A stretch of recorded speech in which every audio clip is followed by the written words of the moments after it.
The sickening click of the copy room's electronic lock echoed through the empty hallway at 9:45 p.m., sealing Emma Watson inside with nothing but the hum of machines and her racing heartbeat. Three male voices laughed from the other side of the door, the same men who'd been making her life hell since she started at Morrison Tech Industries just 2 weeks ago. What they didn't know was that the shy, beautiful intern they'd targeted had already set in motion a digital trap that would destroy their careers in exactly 15 minutes. Before I continue with Emma's incredible story of courage and justice, I want to take a moment to connect with you, my amazing viewers. If stories like this inspire you to stand up against workplace bullying, please hit that like button. It helps more people discover these important narratives. And if you've ever faced harassment at work, share your thoughts in the comments below. This community is here to support each other. For those who want to help me continue bringing these powerful stories to light, there's a small thanks button underneath this video. Your generous support, no matter how modest, helps me research and share more stories that need to be heard.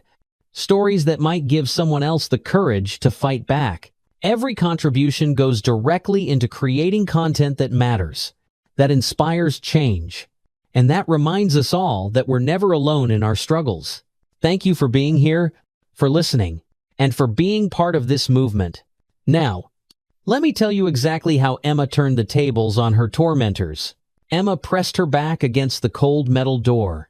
Her designer blouse, a graduation gift from her mother, still damp from the coffee Brad Mitchell had accidentally spilled on her that morning. The copy room's fluorescent lights flickered overhead, casting harsh shadows across stacks of paper, and the ancient Xerox machine that seemed to mock her predicament. She could hear Brad's voice, thick with entitled arrogance, through the door. "Sweet dreams, princess," he called out, his words slurring slightly from the happy hour drinks he'd been pounding since 5 p.m. "Maybe spending the night in there will teach you not to show up the big boys in meetings." Tyler Ross's nervous giggle followed. "Dude, are you sure about this? What if someone what?" Marcus White's deeper voice cut in. "No one's here except the cleaning crew, and they don't come to this floor until midnight. Little Miss MIT can cool her heels for a few hours. Maybe she'll think twice before making us look bad in front of the CEO again." Emma's fingers trembled as she reached for her phone, not from fear, but from the adrenaline of knowing her plan was working perfectly.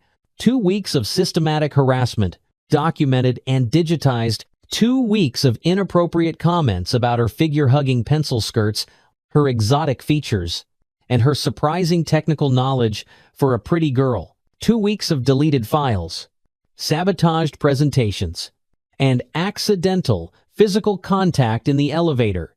She'd been hired as an IT intern at Morrison Tech, one of Seattle's most prestigious software companies, fresh out of MIT with a computer science degree and dreams of changing the tech industry.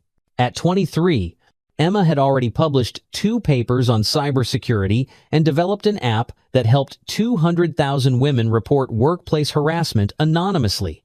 But none of that mattered to Brad Mitchell, the 28-year-old senior sales manager whose father happened to be the company's CFO. From day one, Brad had made it clear that he viewed Emma as either a conquest or a threat, possibly both. With his slicked-back blonde hair, former fraternity president swagger, and the kind of jaw that belonged on a country club brochure, Brad ruled his department like a feudal lord. Tyler and Marcus, his loyal vassals, followed his lead with the desperation of men who knew their mediocrity needed a protector. Emma had noticed the pattern immediately. This wasn't Brad's first rodeo. The way the other female employees averted their eyes when he passed, the way conversations died when he entered the break room, the way HR Director Sarah Johnson's jaw tightened whenever his name came up in meeting sit, all painted a picture of a serial predator protected by nepotism and a culture of silence. But Emma wasn't like the others. She'd grown up in Oakland, the daughter of immigrants who'd taught her that silence in the face of injustice was complicity. Her mother had cleaned offices like this one for 20 years, coming home with stories of entitled men who thought a janitor's daughter could never amount to anything. Her father had driven a taxi while studying for his engineering recertification, only to be told his foreign degree wasn't good enough for American companies. Their sacrifices had put Emma through MIT, and she'd be damned if she'd let some trust fund bully drive her out of the career she'd earned. The Tuesday morning when everything escalated had started like any other. Emma arrived at 7:30 a.m., an hour before most of the sales team stumbled in with their venti lattes and hangovers. She loved the quiet morning hours when she could actually focus on coding without interruption. The IT department was tucked away on the third floor, a haven of introverts and energy drinks that felt like home. Her manager, David Kim, was already there, bent over his triple monitor setup like a pianist at his instrument. At 30, David was everything Brad wasn't: competent, respectful, and actually qualified for his position. He'd hired Emma after a grueling technical interview that had left even her impressed by the depth of questions. "Morning, Emma," David said without looking up. "Ready for the AWS migration presentation?" Emma's stomach fluttered. Today's 10 a.m. meeting would be her first major presentation to the executive team, including CEO Patricia Williams. She'd spent 60 hours preparing, analyzing the company's current infrastructure, and designing a cloud migration strategy that would save Morrison Tech $2.5 million annually. "Ready as I'll ever be," Emma replied.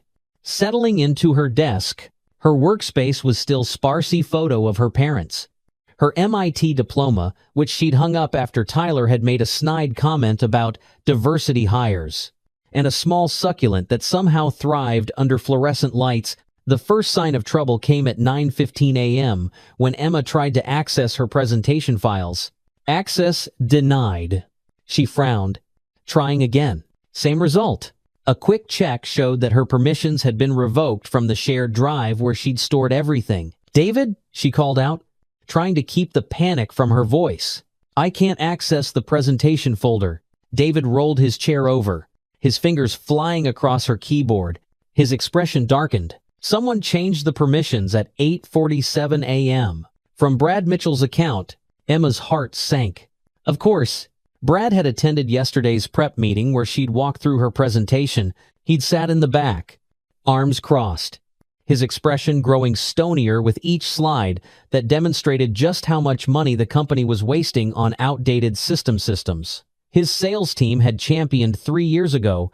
"I have backups," Emma said quickly, pulling out her personal laptop. "Thank God for paranoia and redundancy." "Good thinking," David said, his voice tight with anger. "I'll talk to Sarah about this. Document everything." By 9:50 a.m., Emma had her presentation loaded and ready. She'd changed into her best blazer, touched up her makeup, and practiced her opening remarks one more time. As she headed to the elevator, her heels clicking confidently on the polished floor, she nearly collided with Brad coming around the corner. "Whoa there, speed racer," he said, steadying her with hands that lingered too long on her upper arms. "Where's the fire?" Emma stepped back, professional smile firmly in place. "The executive meeting? Excuse me, I don't want to be late." "Right. Your little presentation." Brad's blue eyes glittered with something that made Emma's skin crawl. "Break a leg. Or maybe a nail." He laughed at his own joke while Tyler and Marcus, flanking him like hyenas, snickered obligingly. The elevator ride to the 10th floor felt eternal. Emma focused on her breathing, on the numbers she'd memorized, on anything except the way Brad's cologne seemed to cling to her blazer. When the doors opened to the executive conference room, she was ready. The presentation was flawless. Patricia Williams, a former Microsoft executive who'd built Morrison Tech from a garage startup to a billion-dollar company, listened intently as Emma walked through the cost analysis, implementation timeline, and projected ROI. The CFO, Brad's father, Richard Mitchell, tried to poke holes in her methodology, but Emma had anticipated every objection. "This is exceptional work, Emma," Patricia said when Emma finished. "I'm impressed by the thoroughness of your analysis. Richard, I want you to fast-track this. Emma, I'm assigning you to lead the migration team." Emma's heart soared. Leading a project of this magnitude as an intern was unheard of. She caught David's proud smile from across the table and allowed herself a moment of triumph. That moment shattered when she returned to her desk to find her personal laptop missing. Looking for something? Marcus's voice made her spin around. He stood by the break room, stirring his coffee with exaggerated slowness. Saw some guy from maintenance in here earlier. Maybe he took it for repairs? Emma knew better than to engage. She'd learned in her first week that Marcus White fancied himself an intimidator, all 240 pounds of him squeezed into shirts a size too small. He'd played football in high school, a fact he mentioned at least once per conversation, and seemed to think physical presence was a substitute for personality. She reported the theft to security, filled out the necessary forms, and tried to salvage her afternoon. Her personal laptop had contained backups of everything, including the harassment documentation she'd been meticulously maintaining. Its loss was a setback, but not a catastrophe. Emma had learned from her mother's favorite saying, "Always have a plan B, C, and D." Men like that, they only plan for A. The coffee incident happened the next morning. Emma had arrived early again, determined to start implementing the AWS migration despite the previous day's setbacks.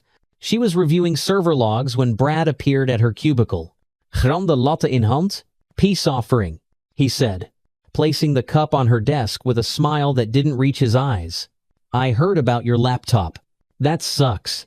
Tyler thinks he might have seen it in the parking garage. Some homeless guy was going through the dumpster." Emma knew better than to drink anything Brad offered, but she played along. "Thanks. I'll check it out. You should be more careful with your stuff," Brad continued, leaning against her cubicle wall. "Pretty girl like you, working late, walking to the parking garage alone. Dangerous city." The threat was subtle but unmistakable. Emma met his gaze steadily. "I appreciate your concern, but I can take care of myself." "I'm sure you can." Brad's hand moved toward the coffee cup, and Emma saw the accident coming in slow motion. The cup tipped, sending 20 ounces of scalding latte across her desk, her keyboard, and her cream-colored blouse. "Oh shit!" Brad exclaimed with theatrical dismay. "I'm so sorry here." "Let me." His hands reached for her chest, ostensibly to help clean up. "Don't touch me." Emma's voice cut through his performance like ice. She stood, coffee dripping from her clothes, and stared him down. "I said, don't touch me." For a moment, Brad's mask slipped, revealing something ugly underneath. Then the fake concern was back. "Jesus, I'm trying to help. No need to be such a bitch about it." He stormed off, leaving Emma standing in a puddle of coffee. Her favorite blouse ruined, her dignity intact, but her patience exhausted. She cleaned up methodically, changed into the spare shirt she kept in her desk drawer, another lesson from her mother, and got back to work. But she also opened a new browser window in incognito mode and began coding. The harassment escalated over the following days. Tyler accidentally deleted her user account twice, forcing IT to restore it from backups. Marcus took to standing uncomfortably close in the elevator, his bulk forcing her into the corner. Brad's comments grew bolder, especially when he'd been drinking at the office, happy hours that seemed to happen every other day. "You know what your problem is?" Brad had slurred at Thursday's team-building event, his fourth beer, making him philosophical. "You think you're better than everyone? Coming in here with your MIT degree, your big presentations. You know what we call girls like you at Delta Sigma?" Emma had walked away before he could finish, but not before recording the entire interaction on her phone. She'd been recording everything, building a digital fortress of evidence, every inappropriate email forwarded to a secure server, every accidental deletion logged and traced, every whispered comment captured by the voice recorder app running continuously on her phone. She'd also been digging into Brad's history, using her cybersecurity skills for some light reconnaissance. What she found didn't surprise her but sickened her nonetheless. 5 women had left the sales department in the past 2 years. 3 had filed HR complaints that mysteriously disappeared. 1 had sued and settled out of court with an NDA /. All of them young, attractive, and threatening to Brad's fragile ego in some way. Sarah Johnson in HR had been surprisingly candid when Emma had scheduled a casual coffee chat on Friday afternoon. "Off the record," Sarah had said, stirring her cappuccino with unnecessary force. Brad Mitchell is a lawsuit waiting to happen, but his father signs my paychecks, and Patricia has bigger battles to fight. Document everything. That's all I can tell you. It was the confirmation Emma needed. The system wouldn't protect her, so she'd protect herself. She spent the weekend refining her code, a beautiful piece of programming that would make her MIT professors proud. It was elegant in its simplicity, a delayed action email bomb triggered by specific conditions. If her company email account was accessed from any device other than her assigned workstation, if her keycard was used after hours without her biometric confirmation, or if she manually triggered it from her phone, the program would activate. 15 minutes later, it would send a comprehensive email to every single Morrison Tech employee, board member, investor, and journalist in her carefully curated database. The email would contain everything: time-stamped harassment logs, audio recordings, security footage she'd managed to copy, browser histories showing who had tampered with her files, and a particularly damning email thread where Brad explicitly discussed putting the diversity hire in her place. Emma called it her insurance policy. She hoped she'd never have to use it. Monday morning, too, had started with deceptive calm. Emma arrived at her usual time. Noting that her keycard worked on the first try, it had been mysteriously demagnetized twice the previous week. David was out sick, with the flu, leaving Emma effectively alone in IT. She threw herself into the AWS migration, determined to stay focused, despite the anxiety gnawing at her stomach. At noon, she made the mistake of going to the cafeteria for lunch. Brad, Tyler, and Marcus were holding court at their usual table, surrounded by the sales team bros who laughed at all the right moments. Emma grabbed a salad and tried to find a quiet corner, but Brad's voice carried. Thinks she's hot shit because Patricia liked her little PowerPoint. I give her 2 weeks before she realizes she's in over her head and goes crying back to where she from again. Tyler? Oakland. Tyler supplied helpfully. Right. Back to the hood where she belongs. The casual racism made Emma's blood boil, but she kept her head down. 2 more bites of salad, and she could leave. Hey? Emma! Brad's voice was louder now, playing to his audience. How's that migration going? Not too hard for you, is it? I know how you people struggle with complex systems. You people. The words hung in the air like a challenge. Emma stood, dumped her half-eaten salad in the trash, and walked out without acknowledging him. Behind her, the laughter was ugly and triumphant. The afternoon passed in a blur of code and configuration files. Emma barely noticed the office emptying around her as 5 o'clock came and went. The sales team cleared out for their usual happy hour at the Irish pub down the street. The admins and accountants trickled away to their families and evening plans. By 7 p.m., the third floor was a ghost town. Emma was deep in a particularly complex server configuration when her phone buzzed, a text from an unknown number. Working late again? Dedicated or just trying to impress? B? She ignored it and kept working. Another buzz. That blouse looks good on you. Blue's definitely your color. Emma's skin crawled. She was wearing a blue blouse, which meant Brad was either in the building or had been watching her earlier. She saved her work, locked her computer, and decided to call it a night. The elevator took forever to arrive. While she waited, Emma heard footsteps on the stairs. Malvoisie. Getting closer. Every instinct screamed at her to run. But where? The elevator finally dinged open, and she dove inside, frantically pushing the close door button. A hand shot through the gap, forcing the doors back open. Brad stood there, flanked by Tyler and Marcus, all 3 reeking of beer and bad decisions. Going down? Brad asked with a grin that would have been handsome on someone less predatory. What a coincidence. Us too. The ride to the parking garage was suffocating. Brad stood too close, his shoulder pressing against hers. Tyler kept giggling nervously. Marcus cracked his knuckles in a way that wasn't remotely subtle. Emma kept her phone in her hand, thumb hovering over the panic button app she'd installed. When the doors opened to the dimly lit garage, Emma bolted. But her reliable Honda Civic that had gotten her through college wouldn't start. The engine turned over once, twice.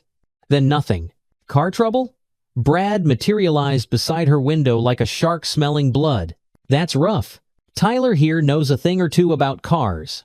Right. Tyler? Tyler held up something that looked suspiciously like a distributor cap. Found this on the ground.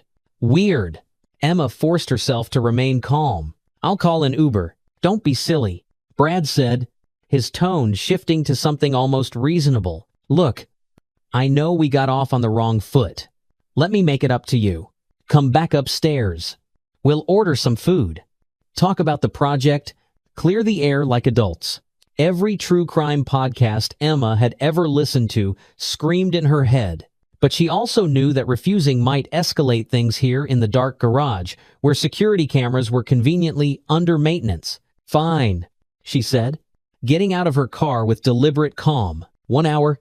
The trek back to the elevator felt like a funeral march. Emma texted her roommate their agreed-upon code phrase, running late. Thai food for dinner? That meant she was in a potentially dangerous situation. Location sharing on. Voice recorder running. Escape routes mentally mapped. They bypassed the 3rd floor, heading instead to the 10th, where the executive offices and conference rooms sprawled in corporate luxury. Emma's unease grew with each step. I need to grab something from the copy room, Brad said casually as they passed it. Emma, there's supposed to be a printer error log in there. Mind checking while I get the food delivery app pulled up? It was such an obvious trap that Emma almost laughed. But she was tired of the games. Tired of the fear. Tired of men like Brad thinking they owned the world. She thought of her mother, scrubbing these same floors 20 years ago, putting up with God knows what. So Emma could have a better life. Sure, Emma said, walking into the copy room with her head held high. The door clicked shut behind her. The electronic lock engaged with a definitive beep. Through the small window, she could see Brad's grinning face, Tyler's nervous excitement, Marcus' dumb muscle satisfaction. Sweet dreams, princess, Brad called out. Maybe spending the night in there will teach you not to show up the big boys in meetings. And that's how Emma Watson, MIT graduate, published researcher, and cloud migration expert, found herself locked in a copy room at 9:45 p.m. on a Monday night. But as her tormentors walked away, high-fiving and congratulating themselves on their clever prank, Emma smiled. She pulled out her phone, opened her custom app, and typed in a simple command. A progress bar appeared. Email scheduled for delivery in 15 minutes. Then she sat down on a box of printer paper, pulled up her Kindle app, and started reading. She had 15 minutes to kill, and she'd always wanted to finish that mystery novel. Outside the copy room, the office was silent except for the hum of servers and the distant ding of elevators. In 15 minutes, everything would change. But for now, Emma Watson waited in her paper prison, calm as a bomb about to explode. The Harvard Business Review article she'd read last week had been right. In the digital age, the most powerful weapon against workplace harassment isn't HR or lawyers, it's transparency. Brad Mitchell was about to learn that lesson the hard way. The notification chime on Emma's phone at 10 p.m. sharp was the sweetest sound she'd ever heard. Email delivered to 2. Recipients. She stood up from her makeshift seat on the printer paper box, stretched her cramped legs, and watched through the small window as the first domino fell. Down the hallway, she could see the executive floor's emergency lighting flickering to life. Someone important was coming back to the office. Within seconds, her phone began buzzing with incoming calls. She ignored them all, instead pulling up the email she'd sent to see it exactly as 2,847 people were seeing it right now. Subject: Urgent, systematic harassment and criminal behavior at Morrison Tech, evidence enclosed. The email was a masterpiece of devastating simplicity. No emotional appeals. No dramatic language, just facts, evidence, and receipts. 47 audio files of Brad's inappropriate comments, each one time-stamped and transcribed. Security footage of Tyler sabotaging her laptop in the parking garage. Marcus's browser history showing he'd accessed her personal files without authorization. And the piece de resistance, Brad's own emails to Tyler and Marcus, planning their harassment campaign in writing. Like the arrogant fool he was, Phase 1, make her feel unwelcome. Phase 2, sabotage her work. Phase 3, get her alone and scare her into quitting. If she doesn't quit, we escalate. Emma had even included the email where Brad's father, CFO Richard Mitchell, had told his son to handle the situation quietly. After Emma's successful presentation, the corruption went all the way up, and now everyone knew it. Her phone rang again. This time, she answered, Emma? Emma Watson?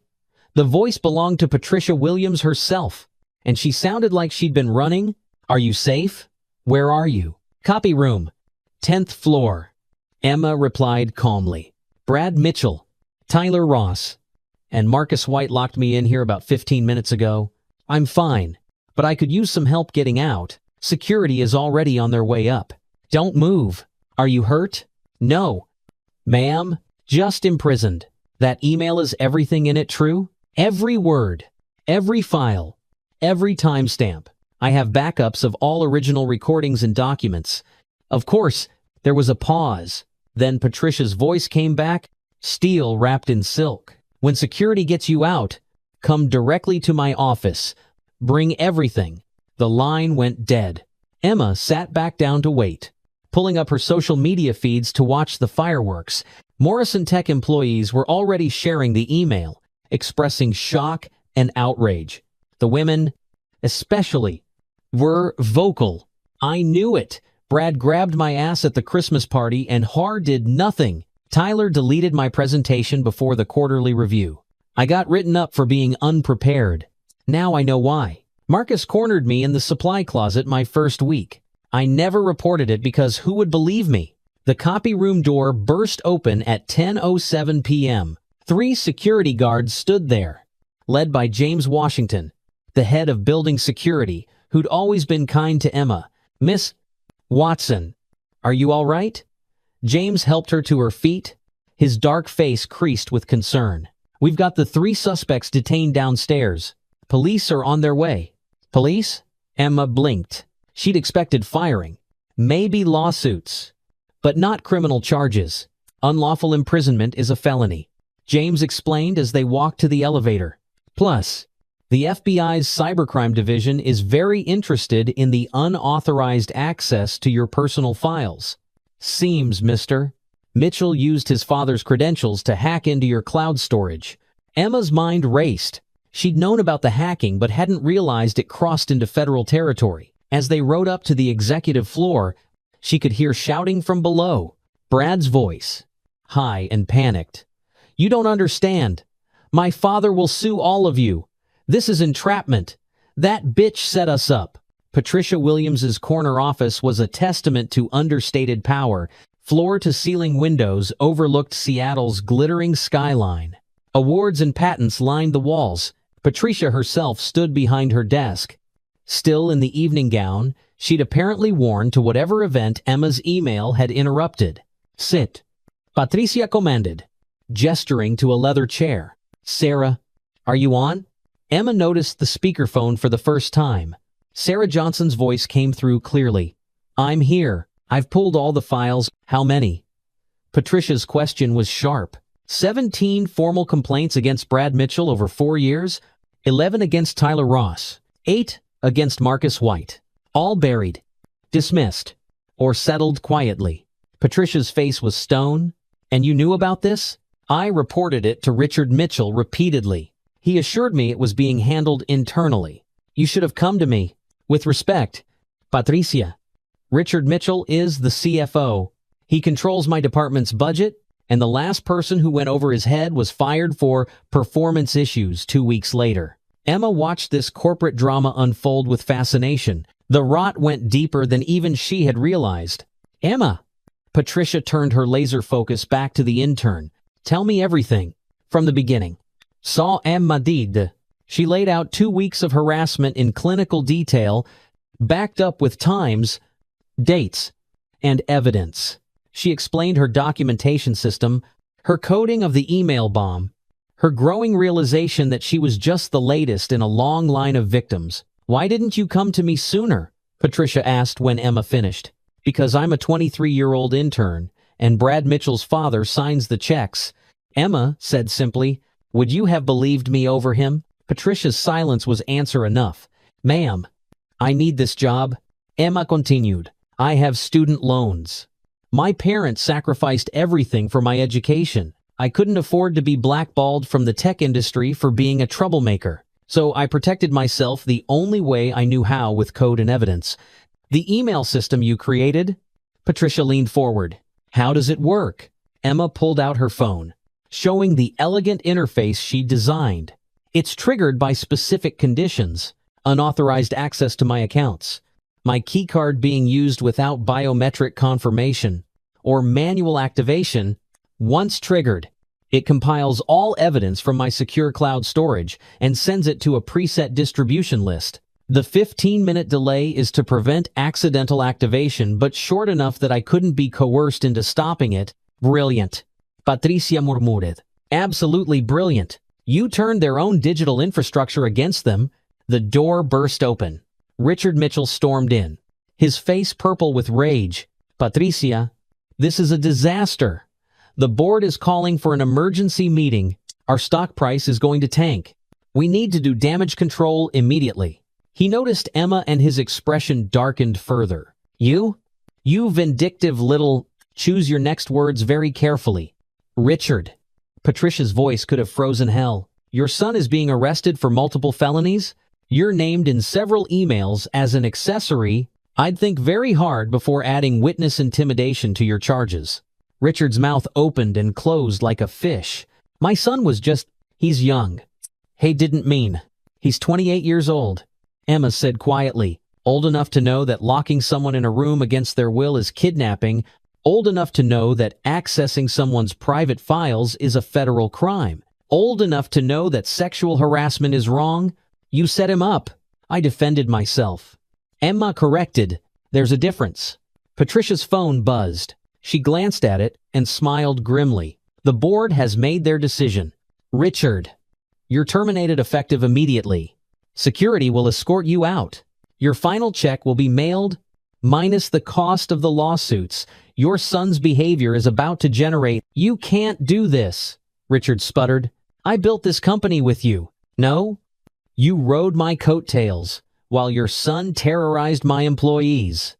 Patricia hit a button on her desk. Security to the executive office. Please. As Richard was escorted out, shouting about lawsuits and revenge. Patricia turned back to Emma. Now, let's discuss your future. My future? Emma was still processing the night's events. The cloud migration project is yours. Obviously. But I'm thinking bigger. How would you like to head up a new division? Workplace safety through technology. Your email system, refined and expanded, could be a product we offer to other companies. A way for employees to protect themselves when traditional channels fail. Emma's mind raced with possibilities. We could integrate it with existing HR systems. Add anonymous reporting features. Create audit trails that can't be tampered with. Exactly. Sarah, I want you working with Emma on this. Full resources. Whatever you need. Patricia smiled for the first time that night. We're going to turn Morrison Tech's worst scandal into its greatest innovation. Emma's phone buzzed. A text from David. Watching the news from home. You're amazing. Also, you're trending on Twitter. She pulled up the social media site and gasped. Morrison Tech scandal was the #1 trending topic. Tech journalists were dissecting her email, praising the meticulous documentation. Women in tech were sharing their own stories. Someone had already created a Brad Mitchell crying meme from his arrest video. This is going to get bigger. Patricia observed. Are you prepared for that? Emma thought about her mother, who'd cleaned offices, while men like Brad treated her as invisible. Her father, whose engineering brilliance was dismissed because of his accent. Every woman who'd been driven out of tech by harassment and intimidation. I've been preparing my whole life, Emma said. The next few hours blurred together. Police statements, phone calls with lawyers. An impromptu press conference where Patricia announced Morrison Tech's zero-tolerance policy and new safety initiatives. Emma stayed in the background, but her email was the star of the show. By 2 a.m., the immediate crisis had passed. Brad, Tyler, and Marcus were in custody. Richard Mitchell's assets had been frozen pending investigation. 17 former employees had already contacted the company about reopening their harassment cases. Emma finally made it home to her cramped apartment at 3 a.m. Her roommate, Jessica, was waiting with tea and chocolate. "You know you're a hero, right?" Jessica said, pulling Emma into a hug. "My group chat is going insane. Every woman in tech is talking about you." "I'm not a hero," Emma protested. "I just got mad and happened to know how to code." That's literally the definition of a hero in 2025. Emma's phone hadn't stopped buzzing. Job offers from Google, Microsoft, Apple. Every tech giant wanted the woman who'd brought down Morrison Tech's toxic culture with a single email. Speaking requests from conferences, interview requests from major news outlets. She turned off her phone and fell into bed, exhausted but oddly exhilarated. The next morning brought a new world. Emma arrived at Morrison Tech to find the parking lot swarming with news vans. She slipped in through a side entrance.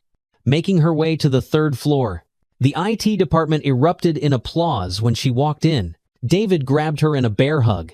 "You magnificent genius! Do you have any idea what you've done? Gotten myself a lot of attention I didn't want? You've started a revolution? Look," he gestured to his monitor, showing a news aggregate site. 12 companies have already announced reviews of their harassment policies.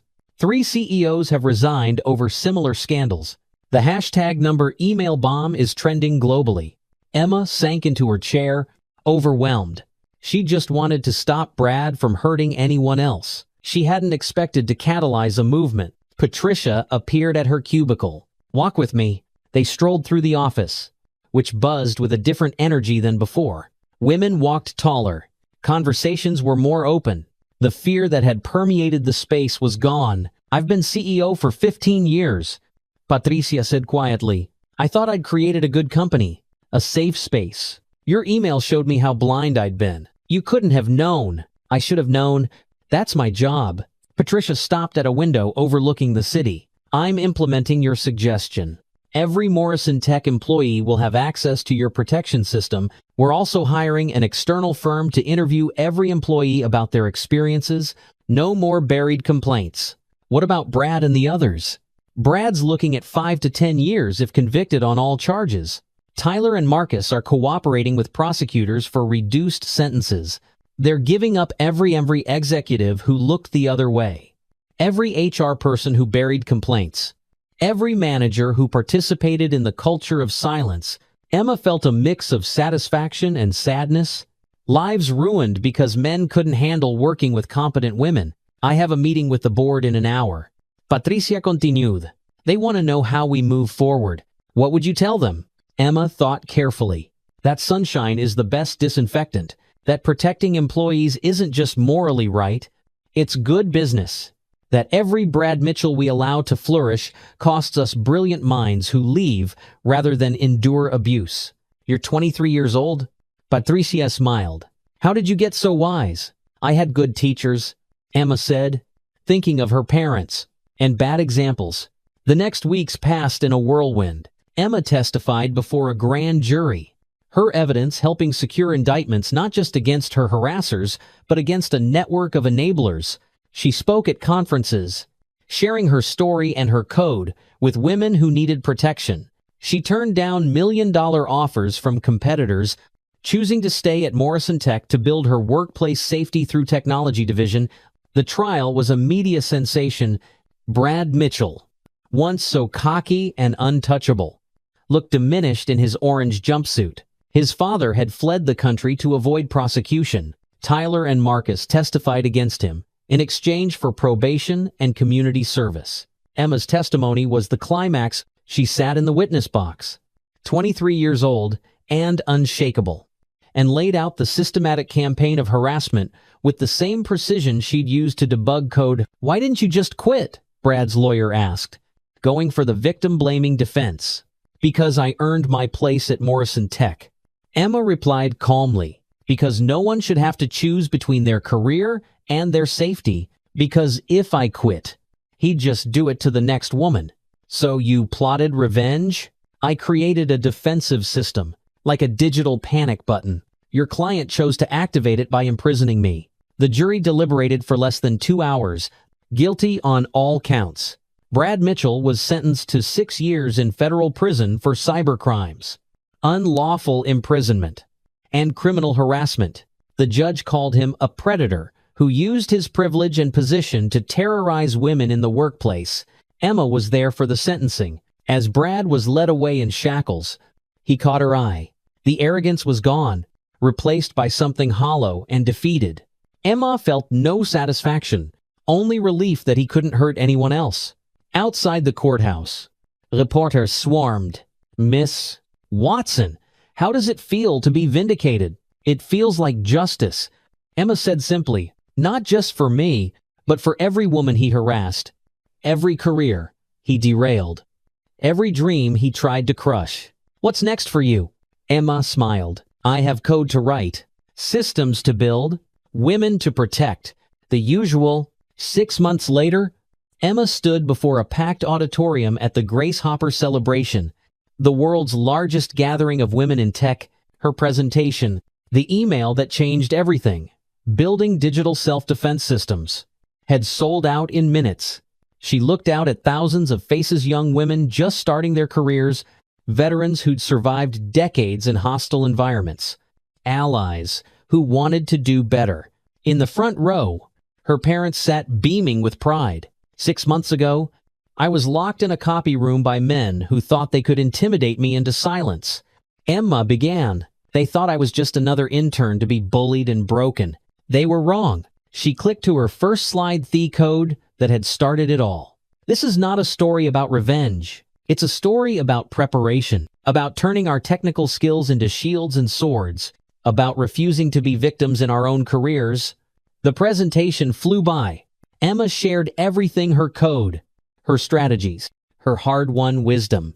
By the end, the standing ovation lasted 5 minutes. Afterward, a young woman approached, tears in her eyes. "I'm dealing with my own Brad Mitchell. I thought I was alone." "You're not alone," Emma said firmly. "None of us are. Not anymore." Her phone buzzed. Patricia texting. "Bloomberg wants to profile Morrison Tech's transformation. You available tomorrow?" Emma smiled. In 6 months, Morrison Tech had gone from scandal to success story. Their stock price had recovered and soared. The workplace safety division had signed contracts with 50 companies. Most importantly, employee satisfaction scores were at an all-time high. She thought about Brad, Tyler, and Marcus, where they were now. Brad in federal prison, learning that actions have consequences. Tyler working at a grocery store. His tech career over. Marcus had disappeared entirely, probably fled the state. Then she thought about the women who'd come forward after her email. The careers restarted. The justice finally served. The culture slowly, painfully changing. Her mother had called that morning, as she did every day. "I'm proud of you, Maya. You did what I never could. You survived. Mom, that's what gave me the strength to fight. You did more than fight. You won." Standing there in the conference center, surrounded by women who saw her as a hero, Emma Watson realized her mother was right. She had won, not just for herself, but for every woman who'd been told to keep quiet, stay small, not make waves. The copy room that had been meant as her prison had become her launching pad. The email that had been her last resort had become a revolution, and she was just getting started. As she left the conference center that night, Emma's phone lit up with a notification. Another company wanting to implement her system, another woman asking for help, another chance to turn pain into power, silence into strength. But it didn't matter anymore. The Brad Mitchells of the world were on notice. The women they'd terrorized were fighting back, and they had Emma Watson's code to help them do it. The epilogue came 3 years later.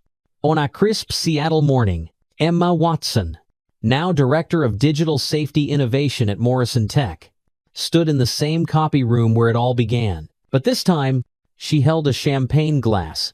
surrounded by colleagues celebrating the launch of Safe Space 3, 0th E, latest evolution of her protection system. To the copy room that started a revolution, David Kim raised his glass. Now her co-director and closest friend, the small space erupted in knowing laughter. The room had been transformed into a shrine of sorts, where Brad Mitchell had once trapped her. A plaque now read, "The Emma Watson Innovation Lab where courage meets code." It had become tradition for new employees to hear the story here. A reminder that Morrison Tech's transformation wasn't just corporate PR, but born from real pain and real change. Emma's phone buzzed. It always did these days, but this notification made her smile. Time magazine had just announced their Person of the Year, the Silence Breakers, women in tech who coded their way to justice. Her face was on the cover alongside 4 other women who'd used technology to expose harassment in their companies. "You seeing this?" Sarah Johnson appeared at her elbow, now Chief People Officer and one of Emma's fiercest advocates. "You're literally on the cover of Time." "We all are," Emma corrected. "This was never just about me." The numbers told the story. Safe Space was now used by 12,000 companies worldwide. Harassment reports had increased 500%, not because there was more harassment, but because victims finally felt safe reporting it. Conviction rates for workplace crimes had tripled.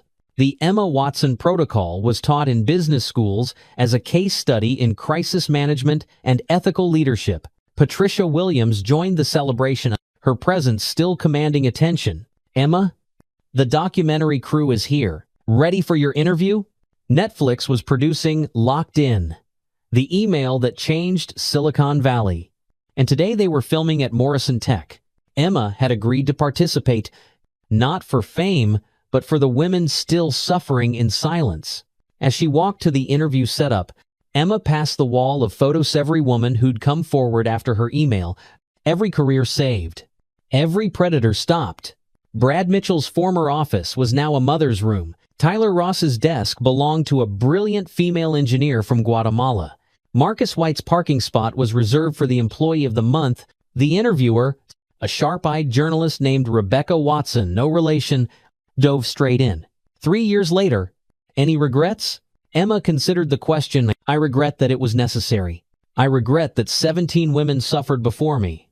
I regret that speaking up required building a digital fortress first, but no regrets about the email itself? Never. That email wasn't revenge, it was revolution." Brad Mitchell was released last month, after serving 2.5 years. "Have you had any contact?" Emma's expression hardened. He sent a letter through his lawyer. Wanted to apologize and move forward. "I declined. Some bridges deserve to stay burned." "What would you tell your 23-year-old self?" Standing in that copy room, Emma smiled, thinking of that terrified but determined girl. That she's about to change the world, that every line of code she wrote in anger will become someone else's shield, that the 15 minutes of fear will be worth the lifetime of impact. Her phone lit up with a text from her mother, "Watching you on television, still proud every day." As the celebration wound down, Emma found herself alone in the copy room one last time. She touched the wall where she'd sat that night, transforming fear into power, harassment into justice, a locked door into an open future. Or perhaps like the eyes of every woman who'd ever been told to keep quiet and decided to roar instead.